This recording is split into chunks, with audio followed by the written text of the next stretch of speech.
Heute sprechen wir darüber, in welchem Zustand sich Outriders einen Monat nach dem Release befindet und warum der letzte Patch das Ende für Outriders einleiten könnte.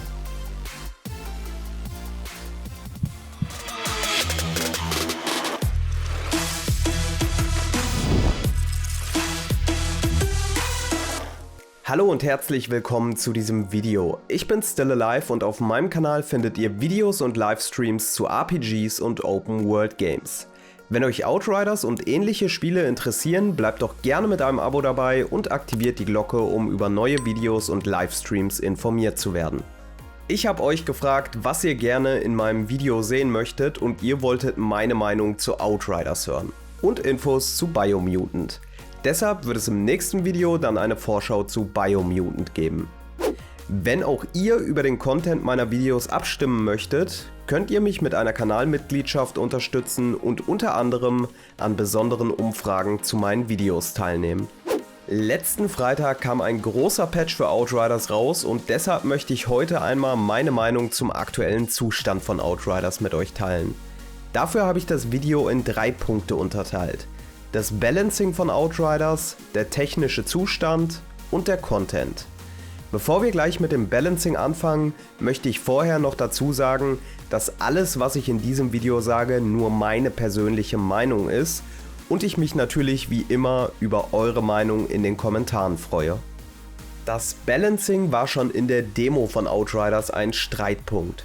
Und von den einen wurden bestimmte Klassen als zu schwach oder zu stark empfunden und anderen war es wegen dem fehlenden PvP egal.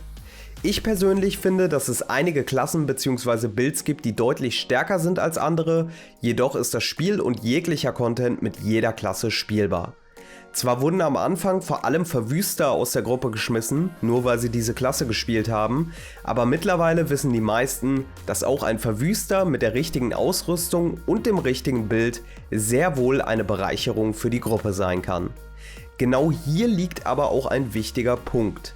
Sehr viele Skills und dadurch auch Builds scheinen im Vergleich zum Rest komplett undertuned und dadurch nutzlos zu sein. Outriders hat uns am Anfang eine große Bildvielfalt versprochen, mit der wir den eigenen Playstyle ganz nach unserem Geschmack definieren können.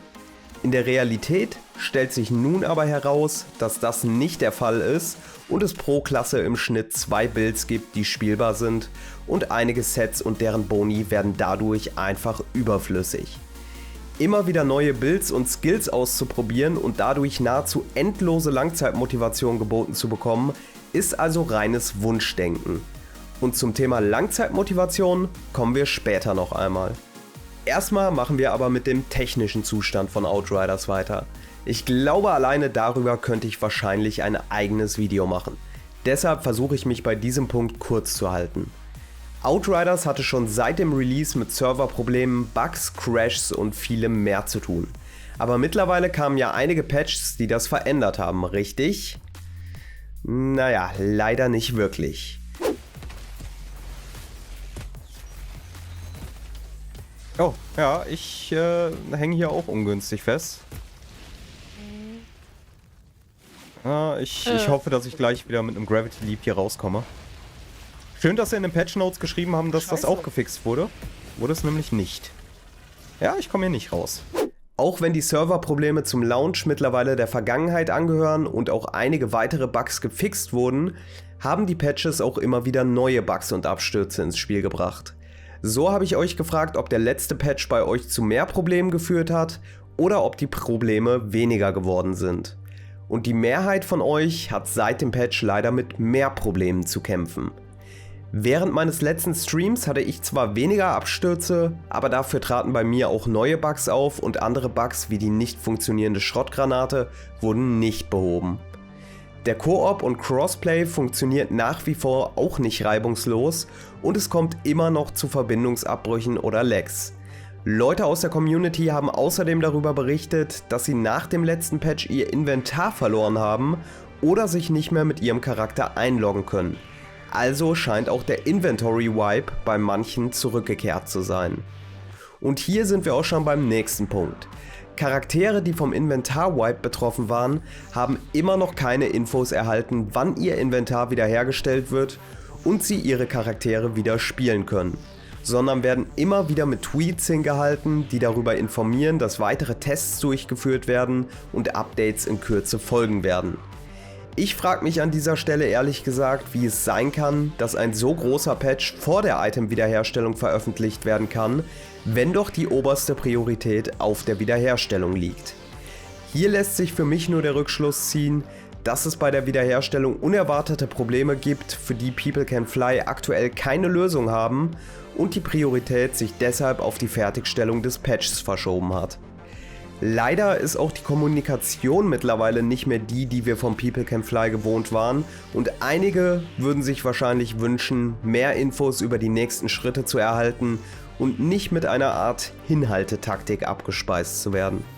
Die teilweise massiven technischen Probleme und die Kommunikation führen unter anderem auch dazu, dass die Spielerzahlen immer weiter sinken. In Verbindung mit dem Punkt, auf den wir gleich kommen, könnte das meiner Meinung nach auch dazu führen, dass Outriders in 1 bis 2 Monaten tot ist. Das bedeutet aber nicht, dass schon alles verloren ist und sich Outriders nicht erholen kann, denn gleich nenne ich auch noch ein paar Dinge, die Outriders noch retten können. Aber vorher kommen wir zum Content von Outriders.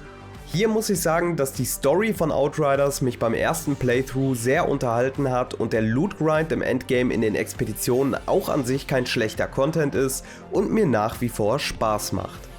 Allerdings habe ich eben bereits gesagt, dass es nicht die Bildvielfalt gibt, die sich viele von uns erhofft haben, und auch die Expeditionen hat man relativ schnell durch. Zwar ist mir bewusst, dass Gelegenheitsspieler dafür mit Sicherheit etwas länger brauchen, aber diese werden wahrscheinlich auch nur einmal die Story durchspielen und danach vielleicht noch die verschiedenen Expeditionen angehen. Aber danach vermutlich nicht noch alle anderen Klassen mit den verschiedenen Builds testen. Deshalb ist bei einigen bereits jetzt die Luft raus und auf die Frage, was man tun soll, wenn man alle Expeditionen auf Rang 15 abgeschlossen hat, gibt es leider keine Antwort. Natürlich kann man immer weiter versuchen, auch noch die letzten Prozente aus seinem Bild rauszuholen, indem man Waffen oder Ausrüstungen als God Rolls farmt, aber die Motivation dafür ist bei den meisten nicht vorhanden. Ein großer Teil der noch aktiven Spieler wird das Ganze vielleicht noch 1 bis 2 Monate mitmachen und dann weiterziehen. Schon jetzt sind die Zahlen von über 120.000 gleichzeitigen Spielern auf ein Sechstel geschrumpft mit fallender Tendenz. Aber was kann People Can Fly dagegen tun? Auch wenn das Spiel nicht als Game as a Service angekündigt war, wurde der Community versichert, dass die Entwickler gerne an weiterem Content für das Spiel arbeiten würden, wenn das Spiel ein Erfolg wird. Und der anfängliche Ansturm auf Outriders war genau das, ein Erfolg. Deshalb haben natürlich viele Spieler gehofft, dass weiterer Content folgen wird. Meiner Meinung nach ist es dafür aber fast schon zu spät. Ich denke, People Can Fly müssten an erster Stelle ganz schnell das Vertrauen der Spieler wiedergewinnen, indem sie die Inventare der Spieler wiederherstellen und dann schnellstmöglich die Bugs fixen, welche das Spiel aktuell stören, und nicht mit jedem Patch neue Bugs hinzufügen.